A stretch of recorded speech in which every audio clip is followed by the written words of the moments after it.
옆에 사람은 뭐죠? 간증이지. 경험을 통해서 말씀이 검증되어질 때 그때 깊어지는 거예요. 마찬가지로 하나님을 신뢰하는 것은요, 하나님을 경험할 때 신뢰하게 되는 거예요. 하나님을 경험도 안 했는데 어떻게 신뢰를 합니까? 신뢰를 안 하는데 어떻게 하나님께 맡겨요? 내가 가진 하나님을 아는 지식에 생명을 걸 수 있어야 합니다. 내 삶을 하나님께 맡길 수 있어야 돼요.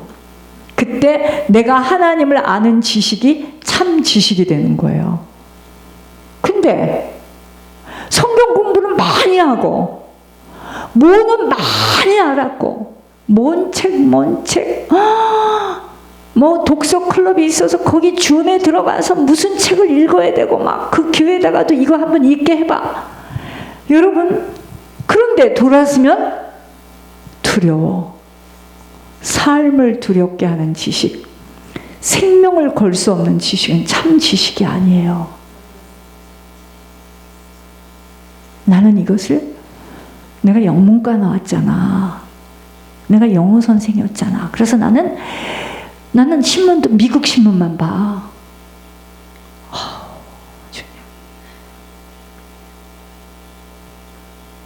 그래서 나는 다 이것을, 우리 교회에서는 오리지널 그 미국 그분이 지은 거를 읽게 하실 때 영문과 나오고 여기서 공부한 사람이 다 그거 읽어. 그런데 돌아서면 삶에 대한 두려움, 예수님에게 생명을 걸 수가 없어요. 지금 뭐 하는 거죠? 생각해 봐야 돼요. 근데 말을 건넬 수가 없어. 너무 똑똑하고 너무 잘나서. 우리는요, 모르고 큰 소리 칠 때가 많아요. 베드로는요, 예수님이 누구신지, 주님을 따르는 것이 무엇인 줄을 모를 때는 모두 주를 버릴지라도 나는 절대로 주님 안 버려요, 이럽니다. 호언장담 큰 소리를 쳐요. 베드로가 나중에 디베랴 바닷가에서 예수님을 만날 때 실패하여 도망간 베드로를 주님이 찾아오신 겁니다. 그때 베드로는 겸손해서, 그때는 이제 큰 소리 안 쳐요. 모를 때는 뭐죠? 다 주님을 버려도요, 나는 예수님 안 버려요, 이럽니다. 저도 지금 그거 많이 겪어요. 나를 제일 많이 위해주고 나를 도와준대. 나를 제일 힘들게 해요. 그렇게 말하는 사람들이 저를 제일 힘들게 합니다. 그게 몰라서 하는 소리죠. 여러분, 내가 누구고 예수님이 누구인지를 정말 그 실제를 알게 되면요, 큰 소리 안 나와요. 말 먼저 안 나와요. 그래서 베드로는 주님 모든 것을 아시오매 내가 주님을 사랑하는 줄을 주께서 아십니다. 이제 코가 쏙 빠져서 하는 소리죠. 주님이 나보다 나를 더 잘 아신다는 말이에요. 베드로는요, 자신의 한계와 자신의 연약함을 인정한 것입니다. 여러분들, 왜 사람들이 모르고 이렇게 큰 소리 팡팡 치고 막 아유, 불쌍해서 정말 그냥 죄덩어리로 그냥 죄 쇠사슬에 묶여 있으면서도 아니라고 소리를 막 지르는 모습을 이렇게 보면은요,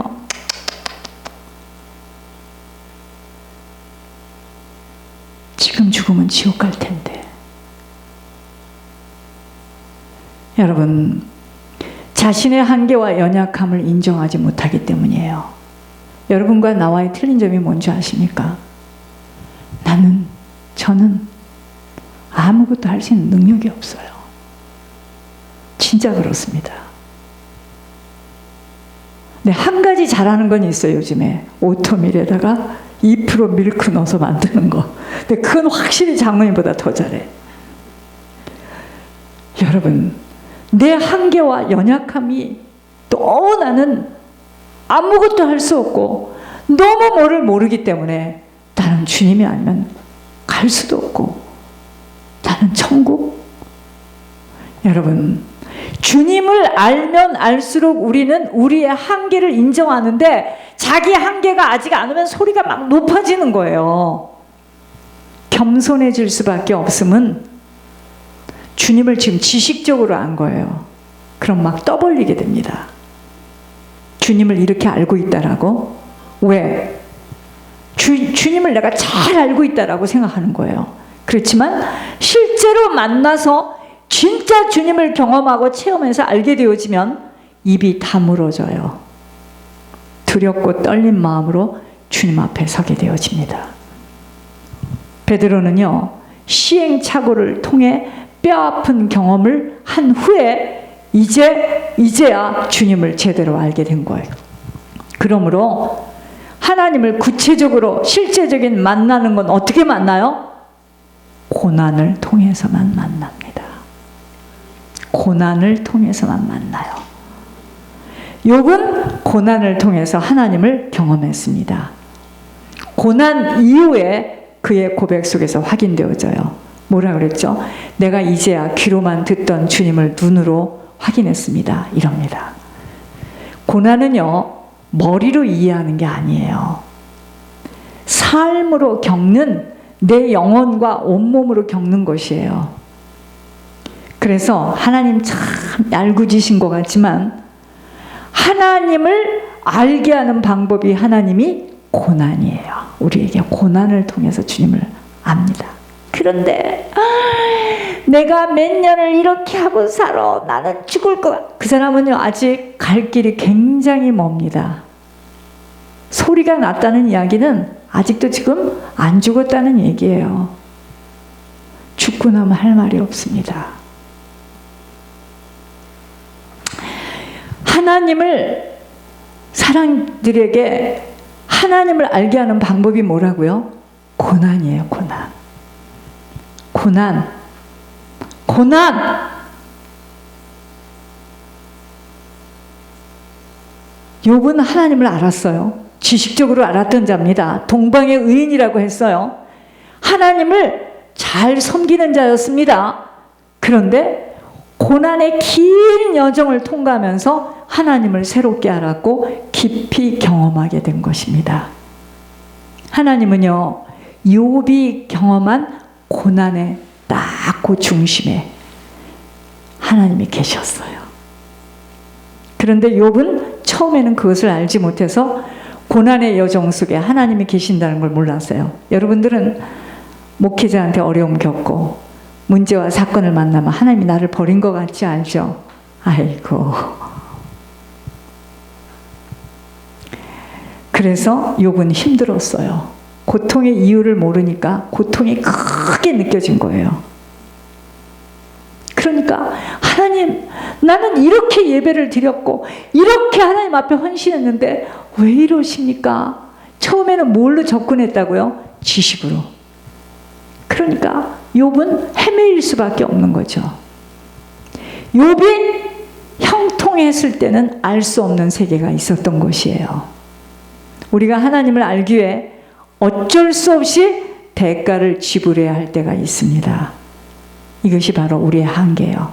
이 한계 앞에, 이 한계를 넘어야 부활의 생명을 만나는데 다 한계 앞에 딱 서는 거예요.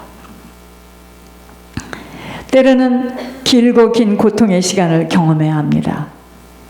사람들은요, 예수님을 이렇게 믿고 싶어요. 편안하게 믿고 싶고 인정받고 모든 사람들이 좋아하고 돈도 많고 자식도 잘 되어지고 꽃길만 걷기를 원합니다. 잘못 왔네. 여기는 꽃길을 못 걸어요. 여러분. 그런데 그것은 정말 실제를 경험하려면 반드시 고난. 저는요, 생각해보니 결혼하는 그날부터 오늘까지 전체가 고난입니다. 고난. 고난. 여러분, 믿음이라는 게 뭐죠? 신뢰예요, 신뢰. 우리가 아기를 맡길 때 그 할머니가 잘 볼 것 같아서 맡기잖아요. 신뢰. 믿음은 신뢰입니다. 하나님과 나와의 관계는 신뢰의 관계가 되기에 내가 하나님을 지식적으로 아는 곳으로는 중요하지도 않고 충분하지도 않아요. 신뢰할 수 있어야 돼요. 내가 하나님을 신뢰할 수 있어야 됩니다. 그런 나를 하나님이 신뢰해서 나에게 맡겨질 수 있는 그릇이 되어야 합니다. 신뢰하고 있다고 생각했는데 어려움이 오면 무너지는 경우는 신뢰한 것이 아니에요. 신뢰는 왜 금혼식, 음혼식 하는 줄 이제 알았어요. 쭉 살아보니까 그렇구나. 그래서 신뢰하게 되죠.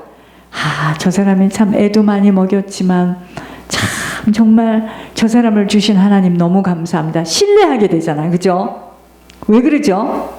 경험을 통해서 알게 된 거예요.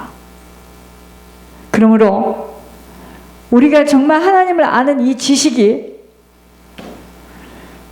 실제가 되지 않으면 주님 신뢰할 수 없게 됩니다. 신뢰할 수 없으니 못 맡기는 거죠. 당연하지. 뭘 맡겨요? 그 중에 또 제일 중요한 거 맡기래. 어떻게 맡겨요, 그것을? 하나님을 얼마나 신뢰하느냐를 보면 신앙의 수준을 알 수 있는 것이에요. 내가 믿는 것에다 모든 것을 맡길 수 있는가가 중요한 이유입니다. 그래서 하나님을 머리로만 알면은요, 아직 주님을 몰라. 온몸으로 체험되어져야 합니다. 그때 하나님을 온전히 신뢰하게 되고요. 그런데요, 이거는 한순간에 안 돼요. 꾸을 수도 없어. 흉내낼 수도 없어요. 그래서 우리가 믿음의 과정을 통과하는 신앙의 훈련이 그토록 중요한 것이에요. 신뢰는 뭐죠? 맡기는 거예요. 맡기는 거. 신뢰의 관계는 믿음 관계로 하나님과의 관계를 통해서 경험해야 합니다. 신앙은요, 내가 예전에는 돈을 신뢰하고 나를 신뢰하고 자식을 신뢰하고 내 머리를 신뢰했지만 이제는 하나님께로 모든 것을, 하나님을 내가 신뢰하는 거예요. 이게 신앙이에요. 내가 신뢰하는 것으로부터 하나님께로 옮겨가는 거, 이게 신앙이에요. 근데 나를 신뢰하는데 뭐 내가 생각하는 게 맞는데요. 그럼 내 소리가 날 수밖에 없죠. 내 경험이 맞는데요. 그러면 이거는 막 치고 들어오는 거죠. 이분은 아직 하나님을 지금 잘 몰라요. 이것은 하루아침에 쉽게 이루어지지는 않습니다. 오직 하나님을 전적으로 신뢰할 때 그때 신앙은 자라게 되는 것이므로 그냥은 되어지지 않아요. 반드시 훈련을 통과해야 하는 믿음의 과정이라는 기간이 필요한 것입니다. 왜? 신뢰까지 되어져야 하기 때문에. 욥기에 보면은요, 처음에는 좀 답답함이 보여요. 하나님 빠진 가운데 욥하고 친구들이 막 말을 합니다. 그래서 막 굉장히 똑똑해요. 이론 싸움을 엄청 합니다.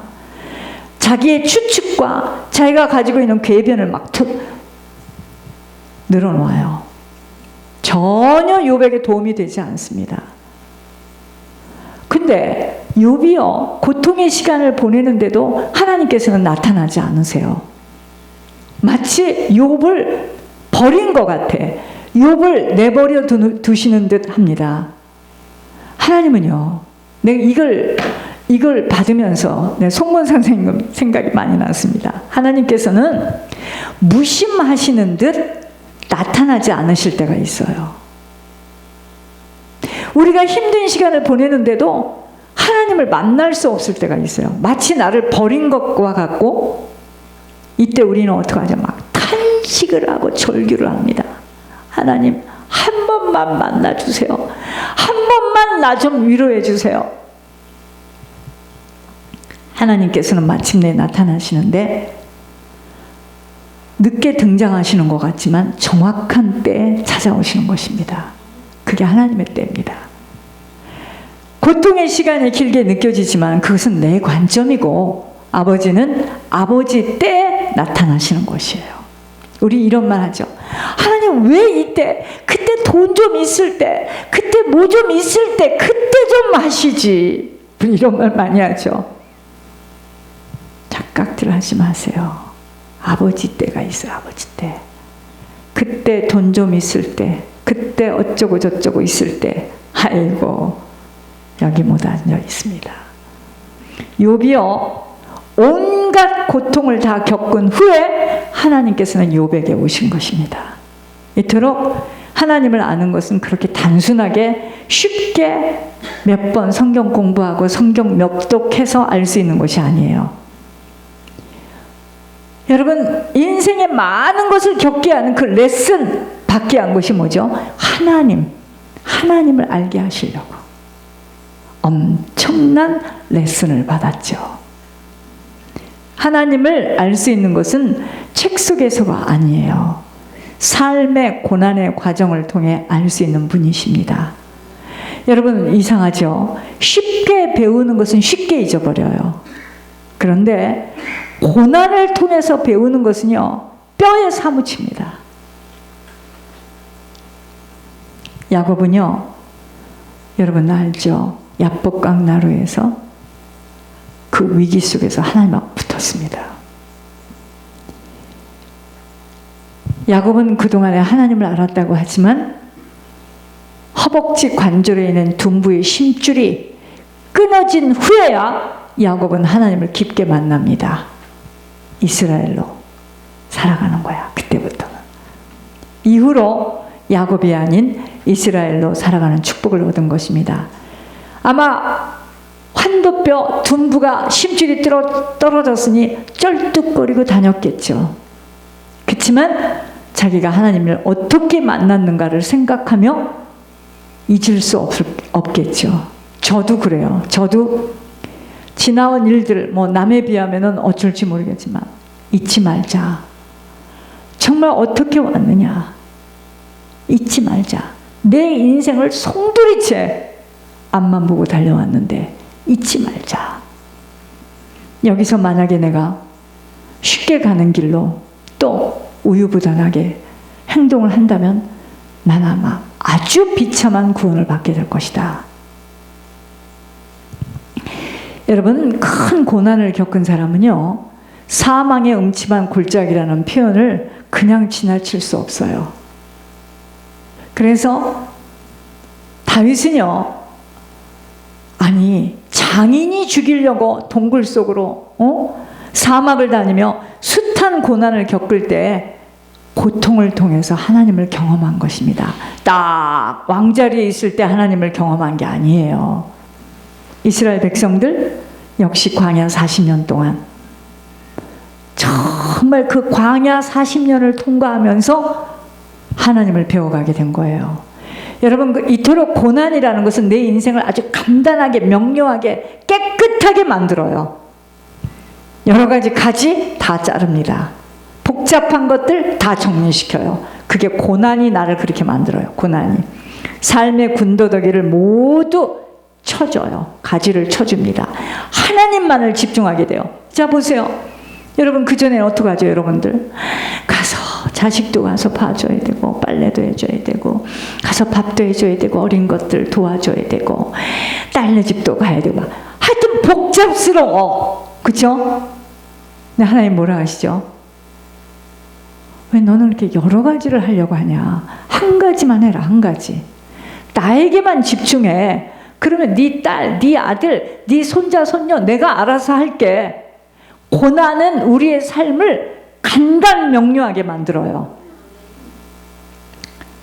그래서 하나님께 가까이 나아가게 만듭니다. 그때 하나님께서 우리에게 가까이 다가오세요. 아니, 내가 가까이 가지도 않는데 하나님 뭐 때문에 나에게 가까이 오시겠습니까? 하나님은요, 내가 당한 고난보다 더 가까이 다가오세요. 그래서 우리가 겪은 그 고난의 실제보다 더 실제적으로 주님이 느껴지는 거예요. 나는 주님 한 분이면 된다. 나는 주님이면 중앙일보, 동아일보, 뭔 신문에 뭐라고 소문이 나도 상관없다. 욕을 해도 상관없다. 그까짓 욕이 뭐 문제냐. 하나님 나 버리지 아니하시고 내가 하나님 이 생명줄 놓지 않으면 난 된다. 저는 이상해요. 이것만을 지금도 붙들고 있어요. 난 하나님이면 된다. 여러분, 형식적으로 하는 기도는요, 기도의 자리를 아무리 앉아 있어도 습관적으로 나오는 기도입니다. 그건 종교 기도예요. 여러분, 형식적으로 하는 기도에는 하나님을 경험하지 못하기 때문에 기도해도 응답을 받지 못해서 기도가 재미가 없어요. 기도는요, 입에서 나오는 게 아니고 가슴 속에서 나오는 것이기에, 여러분, 우리가 고난 속에 있으면요, 말도 안 나옵니다. 너무 힘들어서. 가슴 깊은 곳에서 기도가 나와요. 심장에서 기도가 나오는 것입니다. 그래서 절규하게 됩니다. 그러므로 사람이 언제 진실해지는 줄 아세요? 고난당했을 때. 내 발에 지금 불이 떨어졌기 때문에 다른 게 안 보이는 거예요. 그때는 사람이 진실해집니다. 고난이 없을 때는 하나님 앞에 진실하지 못하게 됨이 많은 것으로 포장하기 때문이에요. 그럴듯하게 자신을 꾸미며 자신의 자존심을 지키려고 노력하는 모습입니다. 하나님은요, 여러분 이거 아셔야 돼요. 내가 거짓된 마음을 가지고, 위장된 마음을 가지고, 포장된 그런 나를 하나님 만나주지 않아요. 그러니까 우리는 벌써 내가 내 자신이 기도할 때도 알아요. 이거는 그냥 기도야. 해야 되는 기도고, 어떤 때는 뭐죠? 간절하게 기도하게 되잖아요. 하나님 살려주세요. 아버지 도와주세요. 제가 어제 집을 이렇게 들어오는데 따라랑 땅땅 그렇게 한국에서 오는 카톡 전화 있잖아.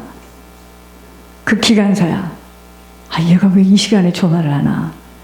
예배 시작하기 전인데 김태환 목사의 몸이 어찌 됐다, 기도해야 된다라는 거.